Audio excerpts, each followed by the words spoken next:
Բարեօր հենման կետի սիրելի ունկնդիրներ։ Այսօր մեր հենման կետում Երևանի հավաքանու անդամ Մեհեր Բեջանյանն է։ Բարև ձեզ։ Ես շատ ուրախ եմ ձեզ հյուրընկալել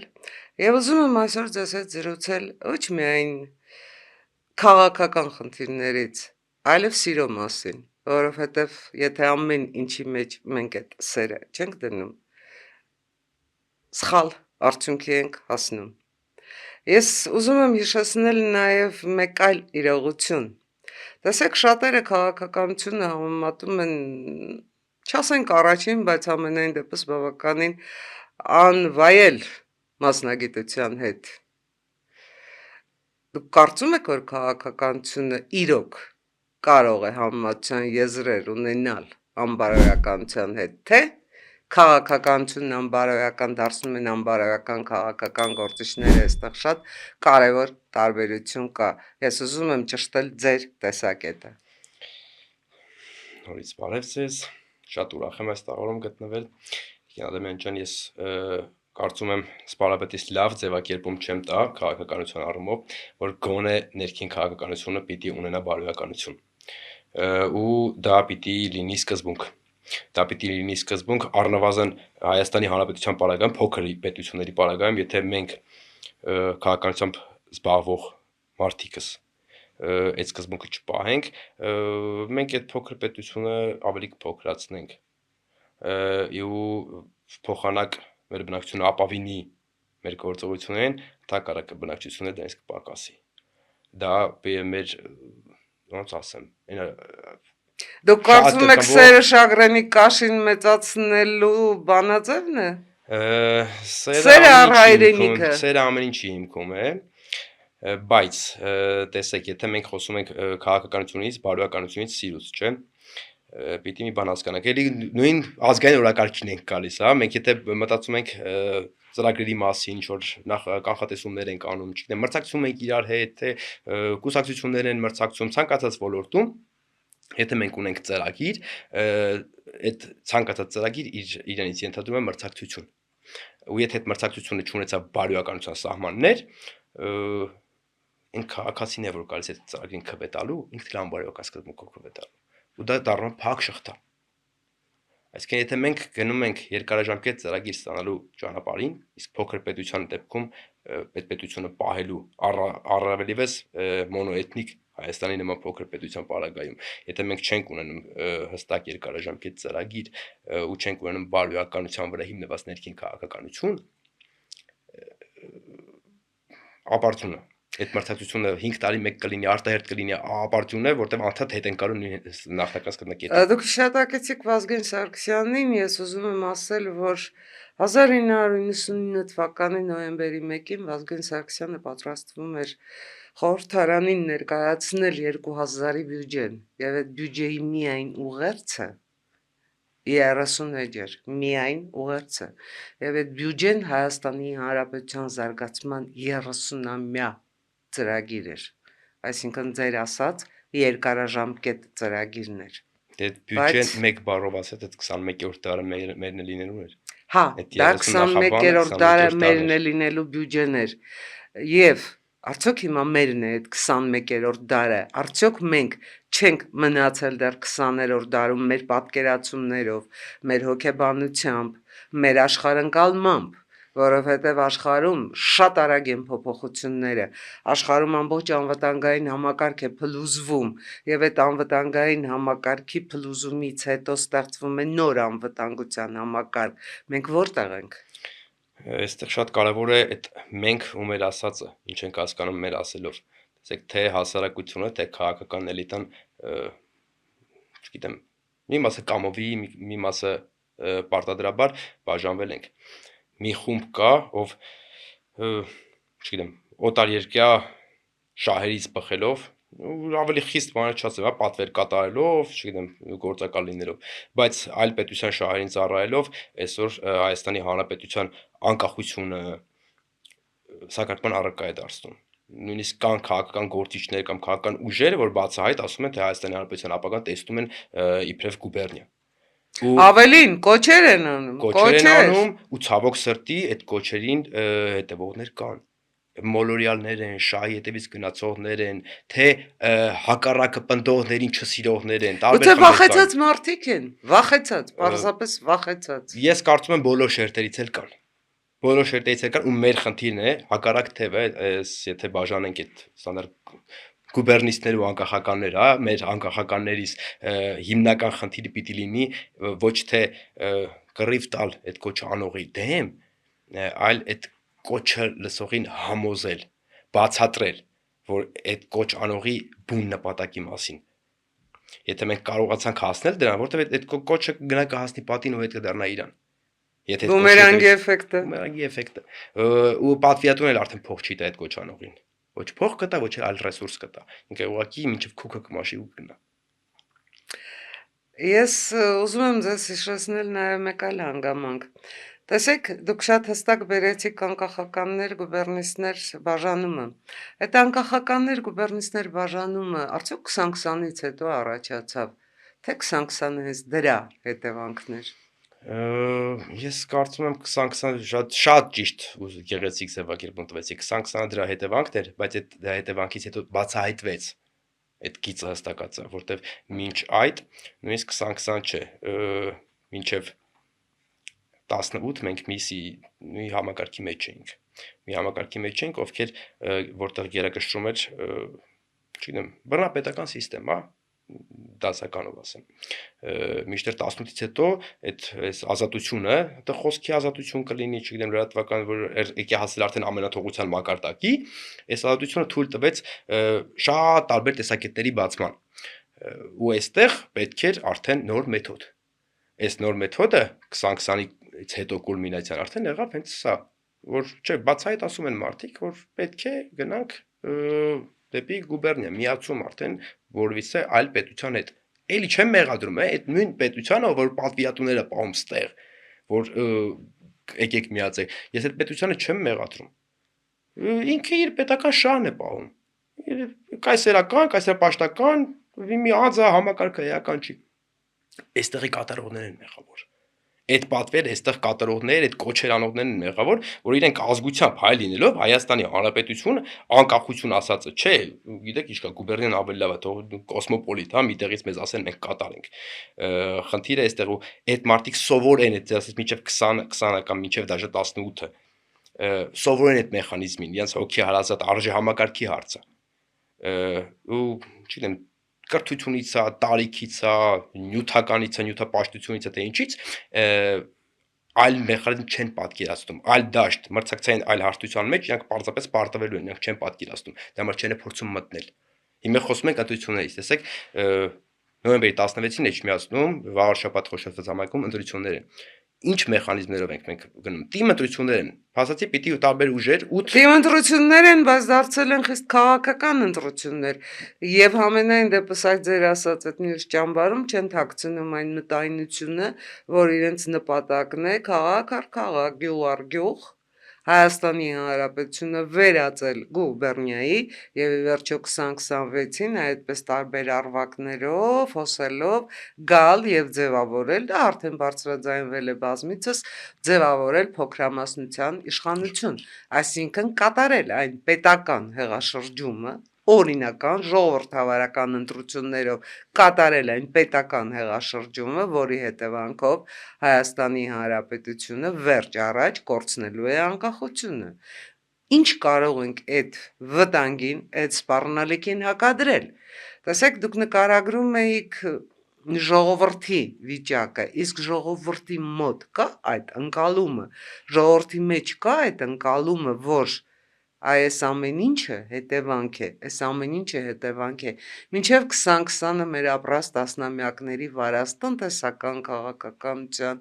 ռազմական քաղաքականության, անվտանգային քաղաքականության, ժողովրդագրական քաղաքականության, որի հետևանքով Հայաստանի Հանրապետությունը իբրև ինքնիշխան պետություն պարզապես դադարել էր իրավական հարաբերությունների մեջ, միջպետական հարաբերությունների մեջ սուբյեկտ լինել։ դադարել էր լինել այն պետությունը, որ ունի իր հզորությունը, ներսից էր դատարկվում էր, տանում էին մարդկանց իբր արտագնա աշխատանքի, չգիտեմ ինչի, բայց այդ ընթացքում երկիրը կենսունակությունը կորցնում էր, իր մարդուժը կորցնում էր, բացի նրանից, որ տնտեսությունը ընդհանրապես բարձի թողի վիճակի էր, հակառակ նրան, որ ասենք որոշ արտգործնախարարները այստեղ վագրի թռիչք էին արձանագրում, որոշ նախագահներ երկնիշ եռանիշ տնտեսական աճից էին խոսում, բայց 2008-ին այդ փուչիկը պայթեց, բայց մենք հասկացանք, որ տնտեսությունը պետք է ռեալ սեկտորը աշխատի, ոչ թե սպասարկման ոլորտ, զբոսաշրջություն, շինարարություն եւ այլ, այսինքն մեզ պետք է արտադրություն, արդյունաբերություն, ռեալ աշխատատեղ, որովհետեւ ի վերջո աշխատատեղը եւ աշխատանքն է որոշում կենսամակարդակը, իսկ կենսամակարդակը դառնում է պետության բարգավաճ լինելու հիմքը։ Կա այդ մտայնությունը ժողովրդի մեջ եւ կա ժողովրդի մեջ այն ընկալումը, որ ժողովրդավարությունը չի գալու ձեզ պաշտպանի, մեզնից յուրաքանչյուրին, ձեզ, ինձ, բոլորիս պաշտպանի, այդ մենք պիտի ժողովրդավարությունը պաշտպանենք։ Դե հենց այդ ձեր նկարագրած պատկերն է, որ ինչի արդյունք ունեցանք 2020 ասած, հա։ Բայց գանք սկզբից, հա, թիմ ընտրությունների մասին ենք խոսում, ասում ենք քաղաքականացնում են, բոլոր թիմերն են քաղաքականացնում։ Ինչ առաջի հայացքից ժողովրդի Հիշենք Երևանի տեղական ինքնակառավարման, հեսա ասենք դա, այսօր ամենաշատը իբրև ավականի մեղադրանք, որ ես լսում եմ, դա նայեք, թե դուք գնում եք նիստին կամ չեք խոսում, կամ խոսում եք միմիայն իրար մեղմ ասած իրար այպանելով։ Իրար, հա։ Միշտեր պիտի խոսակ, չգիտեմ, Երևանի եւ Երևանցու խնդիրներից, շինարարությունից, չգիտեմ, փողոցներից, տրանսպորտից, բայց դուք խոսում եք միայն իրար հակառակ։ Ու նույն պատկերը մենք ունենք Գյումրիում տեսանք, հիմա նույն պատկերը մենք տեսնում ենք Էջմիածնում, մենք դուրս ենք գալիս փողոց, մարդկանց հետ շփվում ենք, միայն հակա ընտրություն։ Միշտեր գոնե թիմի պարագայում պիտի հենց այդ քաղաքացու այդ քաղաքում ապրողի խնդիրից դու խոսես ու գնաս այդ խնդիրը լուծելու։ Նույն այդ տրանսպորտը, ժողովրդի տրանսպորտը, աղբահանությունը, չգիտեմ, խցանումները, գոյուղիները եւ այլն եւ այլն։ Այն ամբողջ ծրագիրը ինչ որ Երևանում ենք ասում, ինչ որ Գյումրիում ենք ասում, ինչ որ Էջմիածնում ենք ասում,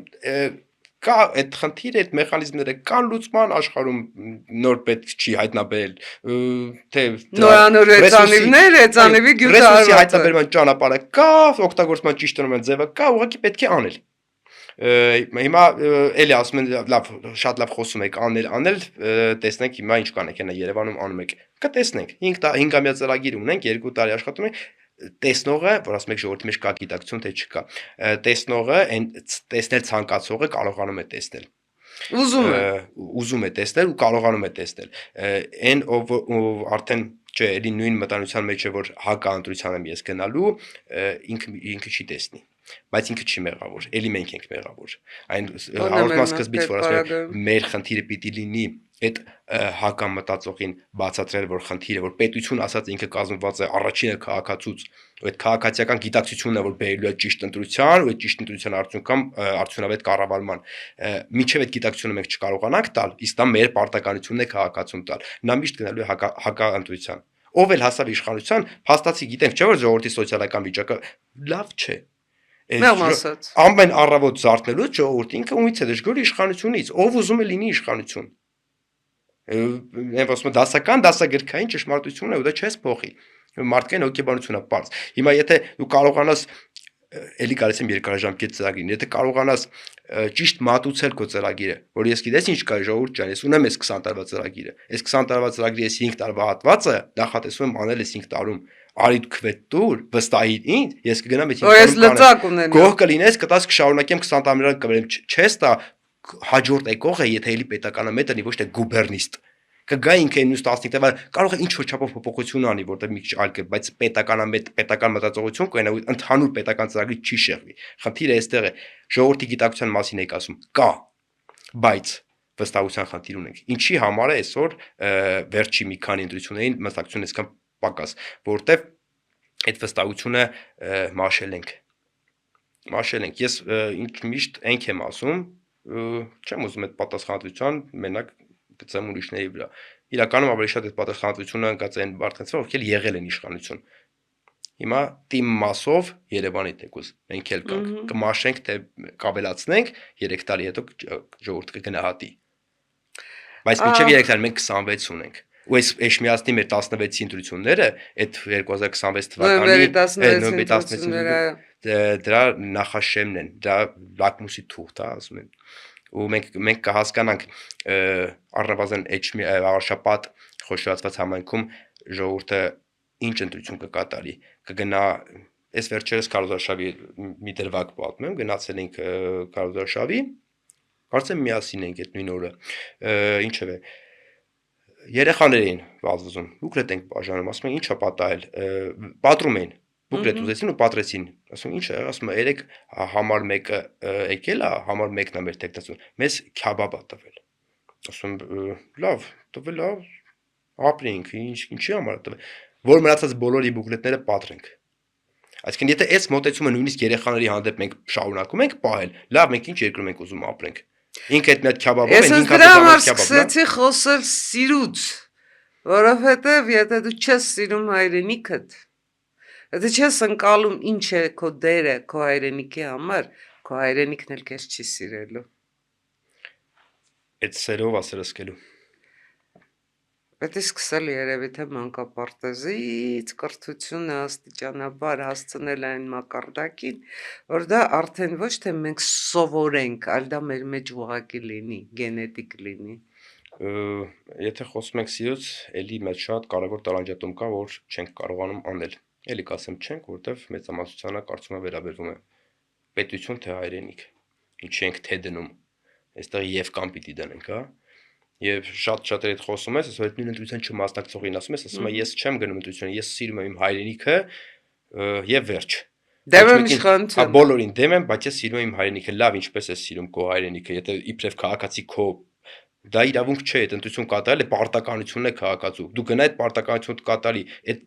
ռիսկային պարտականությունը կատարի քվետուր, ինչ որ մեկին ում ուզում ես, վստահիր ու հետո գնա պահանջի իրանից։ Գնա պահանջի, եթե վատ կանի Բայց միջև դու քայլը տալը եւ ոչ թե նստի տունը, հետո ասա ես բոլորից զզվում եմ, բայց հայրենիքը սիրում եմ, այդպես չեն սիրում։ Այդպես մենք կարող ենք սիրել այն կորցրած հայրենիքը։ Այդպես մենք պարզապես մեր պատասխանատվությունը դնում ենք ուրիշի վրա։ Իսկ հետո պահանջում ենք իշխանությունից։ Բայց շատ վատ հունով գնացինք, այդքան վատ չի պատկերը, եթե sense ամեն ընտրություն հետ գնանք, հա, մի քանի ընտրություններ ամեն հաջորդ ընտրություն ցույց է տալիս, որ քարոզարշավն է ցույց տալիս, ոչ թե արդյունքները կամ տոկոսները, այլ քարոզարշավը ցույց է տալիս մարդկանց այդ շփումը, որ մոտեցում է փոխվել։ Ամեն հաջորդ ընտրությանը ավելի շատ անում են մարդիկ, ովքեր գիտակցաբար են գնում ընտրության։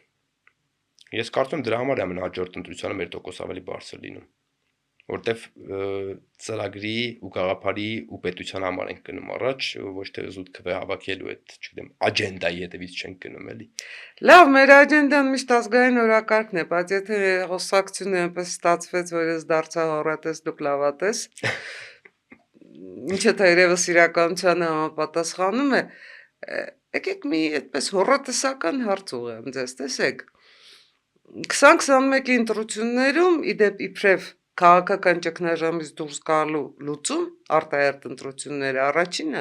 առաջարկել է Հանրապետություն կուսակցության նախագահ Արամ Սարգսյանը։ 2021-ի արտահերթ ընտրություններում մենք գնացինք ու ստացանք այս գործող խորհրդարանը, որտեղ մենք չկանք։ Եվ այդ գործող խորհրդարանը առ այսօր իր գործունեության արդեն համարյա թե վերջին տարում շարունակում է աշխատել մի սկզբունքով գող փիսոք հաճալ շուն։ Այսինքն այնտեղ չկայացավ խորհրդարան իբրև քաղաքական մարմին, այդտեղ գնացին ամբիցիաների, անհաշտ պայքարի հետևից բոլոր ուժերը, բոլոր ներկայացված ուժերը, Ես ասեմ ավելի նույն վարակը ընդդիմությունը։ Նույնը կատարվեց 2023-ին ընտրված Երևանի ավականիում։ Նույն վարակը ասում ավականի։ Այո, նույնը կատարվեց ավականիում։ Շատ լավ հիշում եմ, թե Հանրապետությունը ինչ ծրագրեր էր կազմել, ինչ ծրագրերով էր գնում, եւ երբ մտավ ավականի, ինչ ոգևորություն կար, որ հիմա Երևանը կարողանալու ենք իսկապես փոխել։ Տեսեք, փաստացի գործողությունը այդ փոխել ասած արվում են։ Բայց դեռ հարցը ավարտեմ, ես փորձեմ հարցը տանել դեպի 2026։ Դուք երաշխիքներ ունեք, որ 2026-ին այդ նույն սցենարը չի լինելու։ Ասենք գործող ընդդիմությունը էլի ֆինանսական վիթխարի հիմա արդեն միլիարդատերական նաև ներդրումներ է անելու եւ գնալու է դառնալու է էլի ոչ թե իշխանություն, այլ ընդդիմություն եւ բազա ունենալով այդ քոքը մաշեցնելու տխմար գաղափարախոսությունը էլի փորձելու են շարունակել քաղաքական ամբիոնը երկրի թիվ 1 խորհրդարանական պետության խորհրդարանը վերածել անպտուղ ինչ ասեմ ապաքաղաքական բանավեճերի ամբիոնի մենք այդտեղ ինչ կարող ենք անել ու ինչ պիտի այստեղ խնդրենք պահանջենք միջին վիճակագրական ընտրողից, որ գնա եւ իր ընտրությամբ իրավիճակ փոխի, որպեսզի թույլ տա, որ այս պետությունը իսկապես կարողանա ծրագրերով շնչել, ծրագրերով զարգանալ։ Իսկ թե մենք ինչ ծրագրեր ունենք, կարծում եմ 2026-ին այդ մասին բոլոր հնարավորությունները ունենք, թեկուզ այսպես տետատետ ներկայացնելու կամ այլ ամբիոններից Դուք ներկայացնելու։ միայն հարցը չտվեցիք, պատասխաններ տվեցիք։ Հա, ես այդպեսի վատ սովորություն ունեմ, փաստորեն։ Մի բան հստակ է, ժողովուրդը սև սպիտակ ասածից զզվել է։ Ու ավելի շատ զզվել է ոչ թե այն 20 կամ 28 կամ 30% մասնակցողը, ով գուցե նորից գնա ու այդ հակընտրությունը կատարի, այլ ավելի շատ զզվել է այն չմասնակցողը։ Ու ասում եք ինչ պետք է անենք, մենք պետք է չմասնակցողին կարողանանք բացատրել, որ իրավիճակը կփոխվի իր մասնակցությամբ։ Միայն եթե մենք կարողացանք այդ արդյունքին հասնել, մենք կունենանք լրիվ որակապես այլ ազգային ժողով։ Մենք մինչև ազգային ժողովը կունենանք լրիվ որակապես այլ ավականի իշխանություն, ու մենք կունենանք այլ ընտրող որակապես, ու կունենանք որակապես այլ պետություն, այլ ընտրվող պատկեր կփոխվի, մոտեցում կփոխվի, որովհետև մինչև մարդու աչքը այդ հակակշիռը չի տեսնում, տարբերությունը պիտի տեսնես։ Այսօր մենք ինչ տեսանք ազգային ժողով, դուք նկարագրեցիք շատ գունեղ, թե ինչ ուղղակի, ասենք ուրիշ բառ չօգտագործեմ, անիմաստ խոսույթ է կատարում այդտեղ, ոչինչ։ Այդ ամբիոնը դրա համար չի նախատեսված, ու այդ վարակը նույնիսկ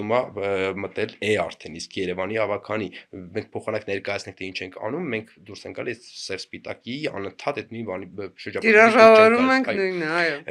Ժողովուրդը շատ է սրանից օգտել։ Մեր խնդիրն է կարողանալ հասցնել ժողովրդի ականջին, որ գիտակցված ընտրություն կատարելը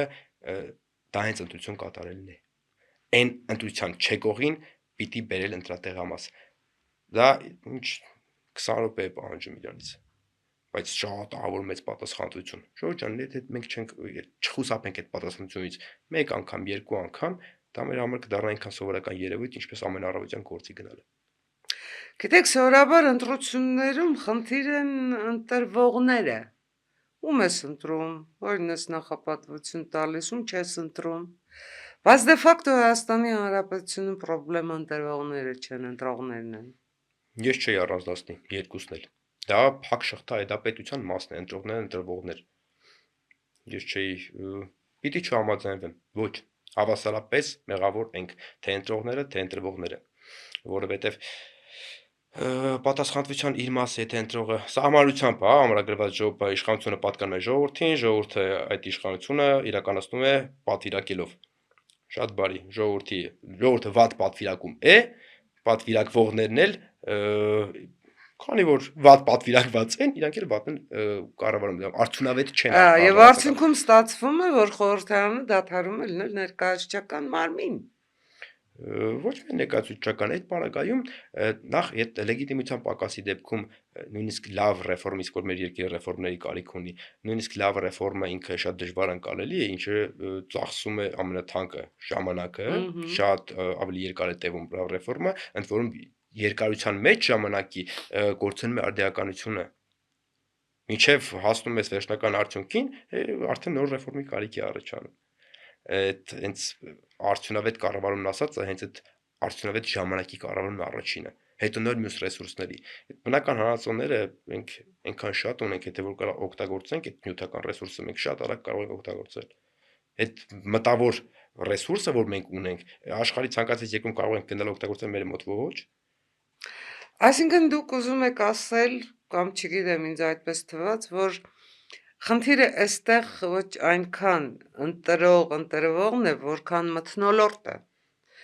որովհետև պետք է մթնոլորտ փոխվի, պետք է մթնոլորտը փոխվի այնպես, որ մարդկանց գիտակցության անբաժանելի անտրոհելի մասը դառնա այդ պետության, պետականության հիմքերի պատկերացումը, ոնց ուզում եք վերցրեք, մենք ունենք անվտանգության խնդիր, ինչպես բոլոր պետությունները, դա միայն Հայաստանի Հանրապետության առանձնահատկությունը չի և միայն 2020-ի պարտության հետևանքը չի, անվտանգության խնդիր այսօր ունեն բոլոր պետությունները, բայց մենք ունենք անվտանգության միանգամայն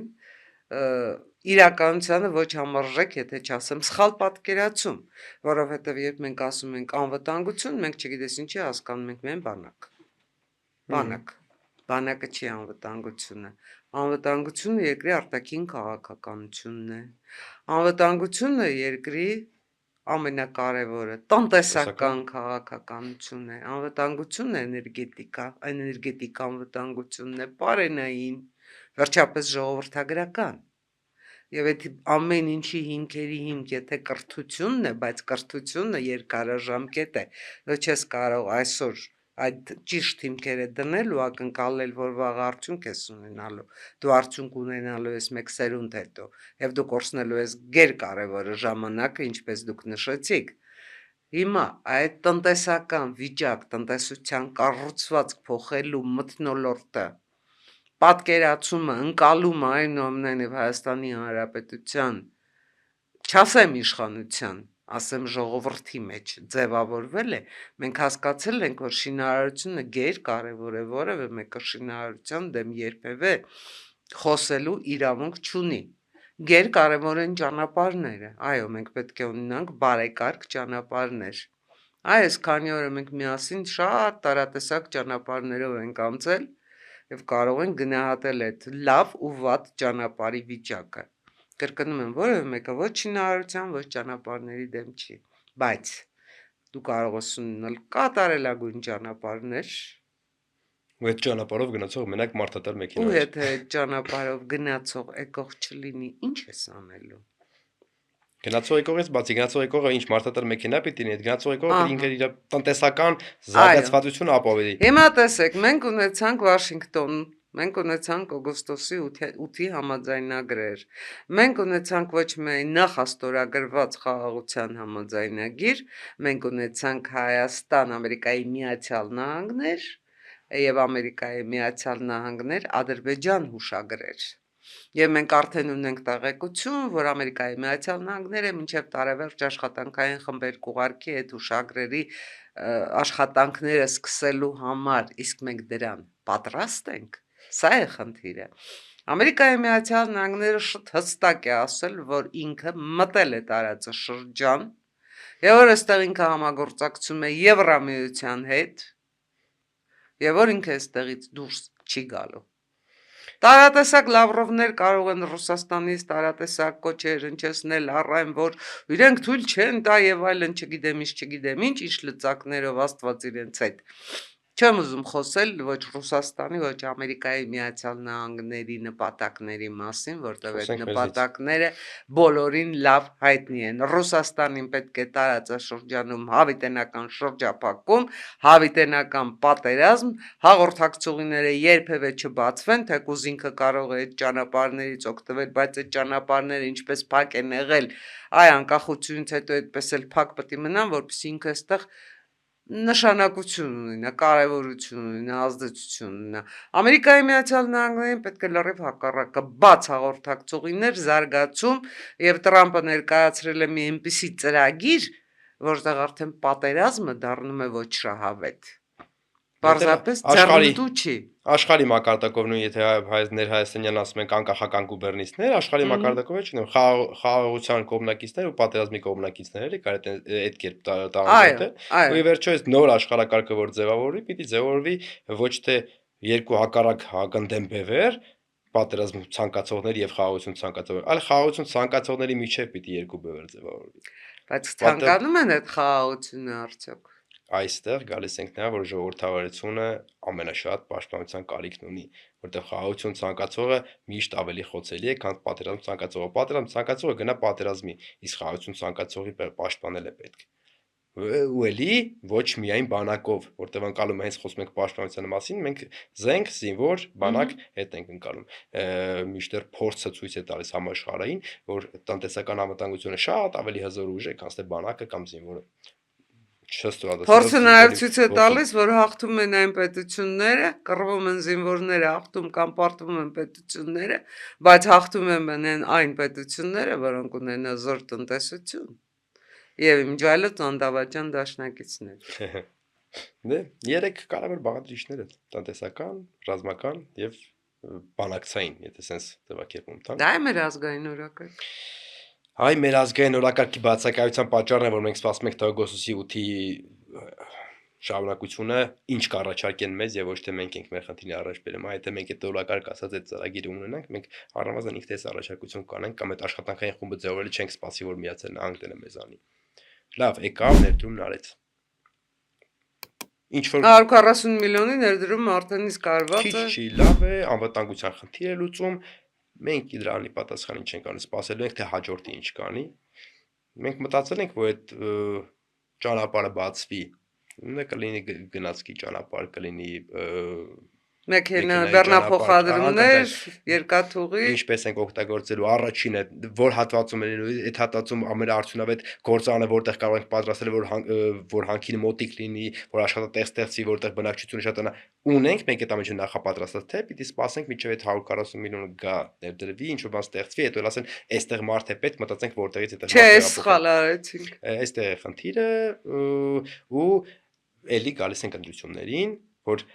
այն ուժերը, այն քաղաքական ուժերը, ովքեր որ պետականամետ են ու մտածում են այդ հարցի շուրջ ու ծրագրի մեջ ներառում են, ասում են, գիտեք ինչ կա, այսպես այս քայլերից հաջորդականությամբ պիտի անես, որ դու պատրաստ լինես այդ միջազգային այդ մարտահրավերներին, չեմ ասում այդ թշնամի լավ դաշնակից կամ մարտահրավեր որակենք, միջազգային մարտահրավերներին, լավ ներդրումներին պատրաստ լինելու համար լավ ծրագրեր պիտի ունենաս։ Ընտրություններից պիտի գանք այդ ծրագրերը ընտրենք։ Եվ ոչ թե հակա լավ կամ վատ, որ գնամ ընտրեմ, չգիտեմ, նախքին որ ներկան չանցնի կամ ներկա որ նախքին չանցնի։ Դե ծրագրի մասով ուղղակի որ շարունակեմ կդառնա քարոշչություն, դե համար չեմ ուզում փակագծերը բացել, բայց շատ կարճ կասեմ, որ ըստ իս մեր այհինգը շատ մեծ խնդիր կլուծի, երբ որ դառնա արդեն ժողովրդի սեփականությունը։ Ու այս առաջիկա 8 ամիսը աշխատելու շատ բան ունենք, որ հասարակությունը, ընտրողը սկսի հետաքրքրվել այհինգով կամ որևիցե այլ ուժի այլ ծրագրով ու դադարի բամբասանքների կամ արտաքին հիբրիդային պատերազմների հարվածներին, ինչ որ չգիտեմ, նեգատիվ իր մեջ պահելով, հիասթափվելով կամ գնալով կամ ոչ մի բան չանելով։ Ես ուզում եմ դրան հավելել մեկ այլ իրողություն, տեսեք, թե Արարատյան դաշտը, թե այհինգը, թե բազում այլ ծրագրեր, սրանք ծրագրեր են, որոնք կարող են աշխատել այն պարագայում, երբ երկիրը մնա ժողովրդավարական։ Կարող են աշխատել այն պարագայում, երբ 20-26-ին գուբերնիստները չհաղթեն, որովհետև Այստեղ պիտի ընդհատեմ, ես չեմ հավատում, որ մեր ժողովուրդը, ինչքան ասում ենք, չէ, դեռ կարող է անվստահ են, չգիտեմ, հիասթափվել են, բայց չեմ հավատում, որ ժողովուրդը կարող է նորից հետ քայլ անել։ Ոչ, 2026-ին վստահաբար անկախականները հաղթելու են։ Ամբողջ հարցը թե ինչ հարաբերակցությամբ են հաղթելու։ Ամբողջ խնդիրը դրանում է, որովհետև եթե մենք ունենանք ամբողջությամբ ազգային ժողովը անկախականների, մենք շատ արդյունավետ 5 տարի կունենանք հաջորդ 5 տարին ու հետո էլ արդեն եւս 5 տարի ու եւս 5 տարի, այո։ Իսկ դե մենք ունենանք էլի, չգիտեմ, ասես մոտապես 50-50 Երևանի պատկերը, հա, հավականու, ասես մի կերպ 50-50 անկախական գուբերնիստ այդ բաժանումը,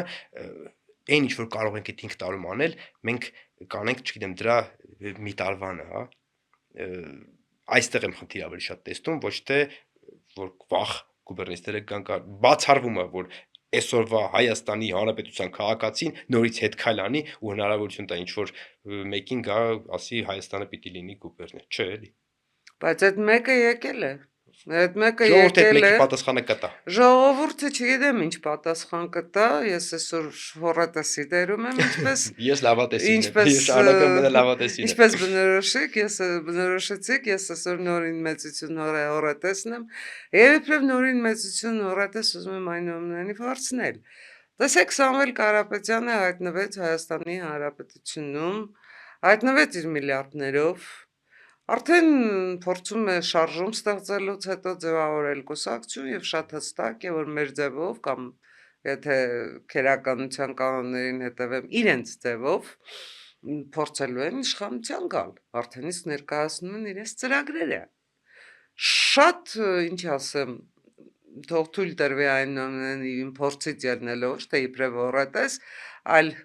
բազում բյուջեներ լուսաբանած, բազում կուսակցությունների, բազում ծրագրեր, այսպես ի պաշտոնե եւ գործի բերումով ուսումնասիրած մարդ պոպուլիզմից դուրս չեն եւ բացարձակապես անիրատեսական ծրագրեր ներկայացնելով կարող է ժողովրդին խաբել սոսկային հիմքով, որ այ ես գալու եմ, ես ներդրումներ չեմ խոստանում, այդ ներդրողը ես եմ։ Ես գալու եմ եւ այս ամեն ինչը ես իրականություն եմ դարձնելու։ Կարող է ժողովրդին մոլորեցնել։ Կարող է առաջին խաբել միլիարդն է, ոչ ժողովրդին։ եկ վերջին միլիարդն է։ Բան մեր բանուգործյալն ինչ որ պիտի թույլ տանք, որ նա խաբի ժողովրդին։ Մեր բանուգործյալը նա է, որ մենք ներկայացնենք, տեսեք, ամենահասարակ տեխնոլոգիան է դա։ Ասել ժողովրդի ականջին հաճելին խաբելով կորզել քվե։ Լավ, մենք արդեն քանի 6 ոնց որ թե 6 ընտրություն ունեցել ենք, թե թիմ, թե պետական ընտրություն ունեցել ենք, որ մի բան վստահ կարող ենք ասել, ժողովրդի քվեն հասնում է իր նպատակին, այսինքն չի կեղծվում։ Այդքանից հետո կհավատա ժողովուրդը էլի այդ ուղղակի լոզունգներին, այն ժամանակ կարող է այդ ռեսուրսը ծախսվել, այդ տեխնոլոգիան կիրառվել։ Դուք մոռանում եք հիբրիդային պատերազմը, որ Հայաստանի Հանրապետության դեմ վարում է, եւ այդ հիբրիդային պատերազմի մասին խոսում է ոչ միայն վարչապետը, խոսում է ոչ միայն արտաքին գործերի նախարարը, Հայաստանի Հանրապետության դեմ վարվող հիբրիդային պատերազմը։ Լավ, բայց գործող կառավարությունը ոչ թե պիտի խոսի դրա մասին, այլ դրա դեմ պայքարի ու դրա դեմ նառնի, ուրիշ բառ չկա այստեղ։ Դրա համար հատուկ կառույցներ պետությունը ունի։ Արդյունավետ են արդյոք այդ կառույցները, եթե արդեն պետության ղեկավարի մակարդակով է բարձրաձայնվում հիբրիդային պատերազմը։ Եթե արդյունավետ լինեն, մենք դրա մասին հիմա չենք խոսի։ Փաստացի արդյունավետ չեն։ Եթե այսօր այդ հարվածները կարողանում են արդյունքի հասնել ու տարբեր տեսակի ձևերով մարդիկ կարողանում են դուրս գալ եթեր, նույնիսկ առաջադրվել ու փորձել ժողովրդին մոլորեցնել։ Եթե կարողանում են հասնել այդ կետին, ուրեմն արդյունավետ չեն։ Բայց գնահատողը էլի գալիս է ի վերջո ժողովուրդը։ Չէ՞ որ տեսել երևում են ում ականջներն են հետևը թաքնված։ Տեսնում են, չէ՞, պարզ։ Ով չի տեսնում, մենք ցույց ենք տալիս։ Լավ, շատ լավ, մեզ չեք վստահում, ինքն է հետ նայեք։ Ամեն մարդ իր մարդ, քաղաքական գործիչ, քաղաքական կուսակցություն, հետագիծ ունի։ Նայեք հետագծերը, ամեն ինչ պարզ է դառնում։ Չգիտեմ, Սամվել Կարապետյանը կլինի, թե ով կլինի, էական չի անունները։ Ուղղակի ընտրություն կատարելուց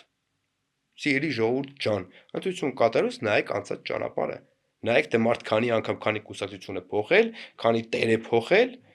ու դեռ քանիսը կփոխի։ Եվ դեռ դարձյալ տեր է որոնում երկրից դուրս։ Այսօր ավելի շատ մրցակցությունը ոչ թե Հայաստանի Հանրապետությունում իշխանություն գալու է, այլ այդ տերոջը ծառայելու է։ Դեռ պաշ չի թե 26 թվականին միասնական թեկտածուկ ունենան, թե չեն ունենա գուբերնիստները։ Ես ձեզ ավելին ասեմ, դեռ պարզ չի թե Ռոբերտ Քոչարյանը կուսակցություն չունենալով ընդհանրապես ինչպես է առաջադրվելու խորհրդարանական հանրապետությունում, որն է Ռոբերտ Քոչարյանի կուսակցությունը։ Էջմիածնում դաշնակցություն չառաջադրվեց, չէ՞, ինչ որ մի հատ դրածո կուսակցություն եկավ, դեռավ հաղթանակ դաշինք,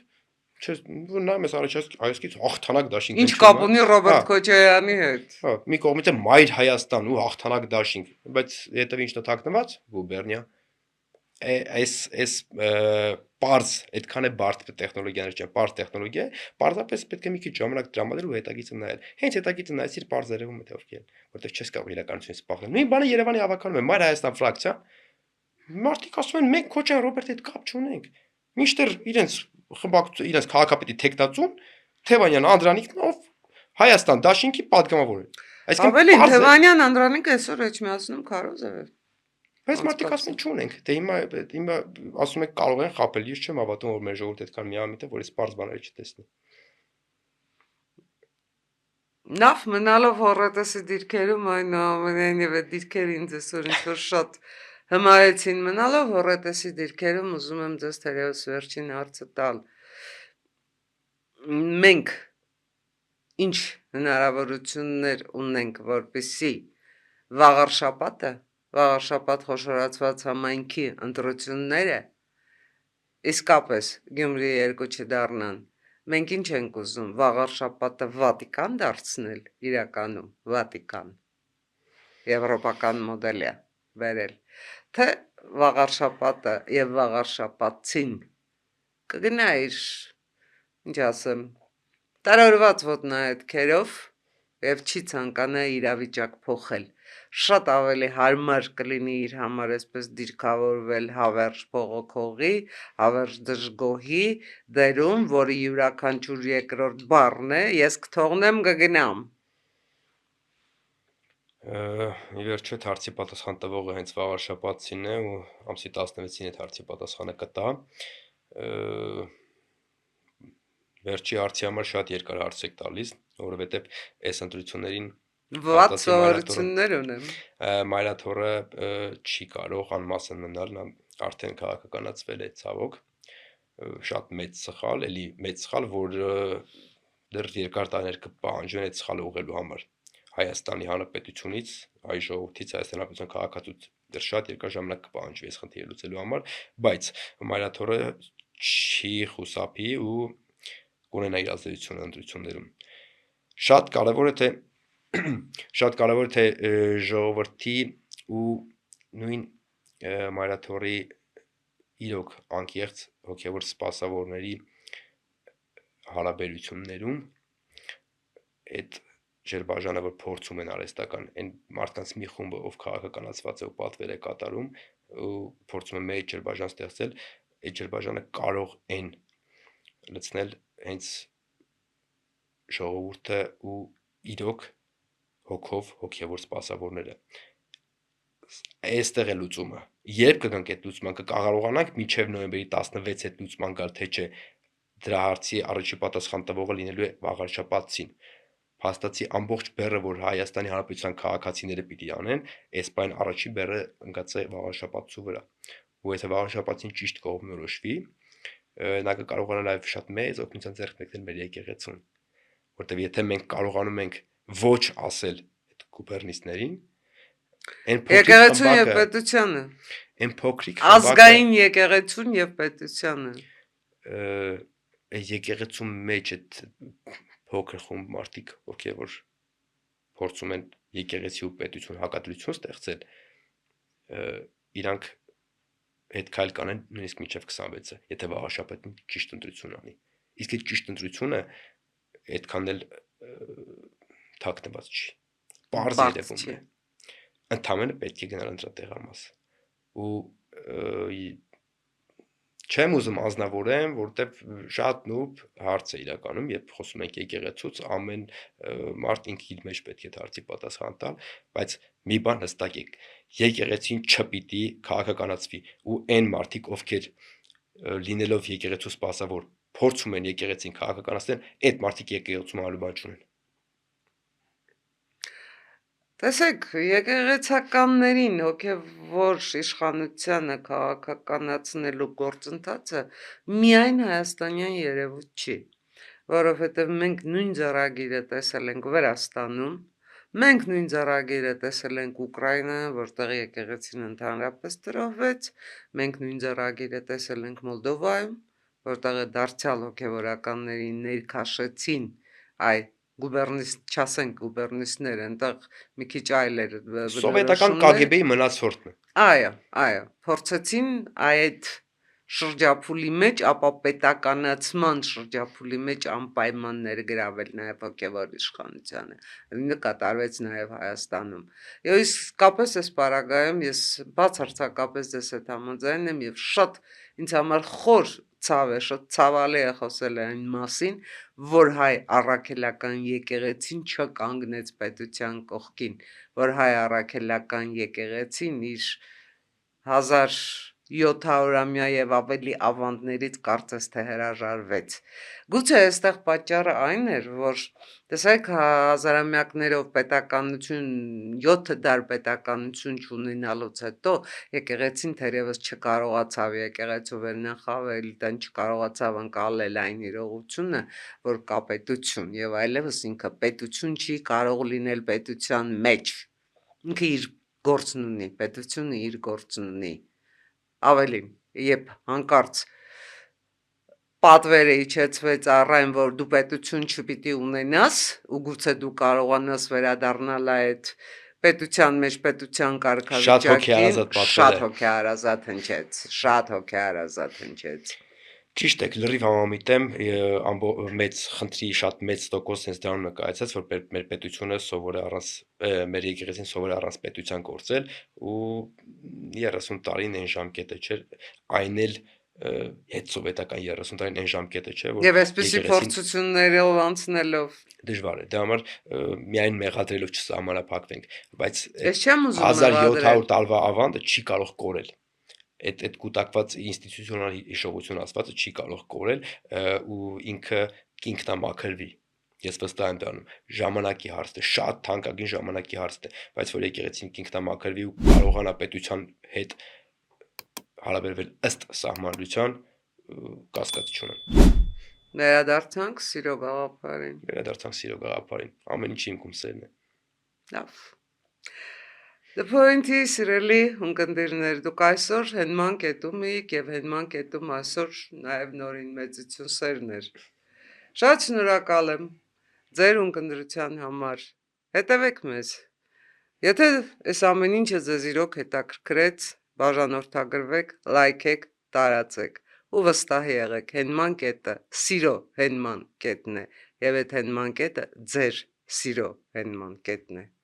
Բարի աշուն ձեզ։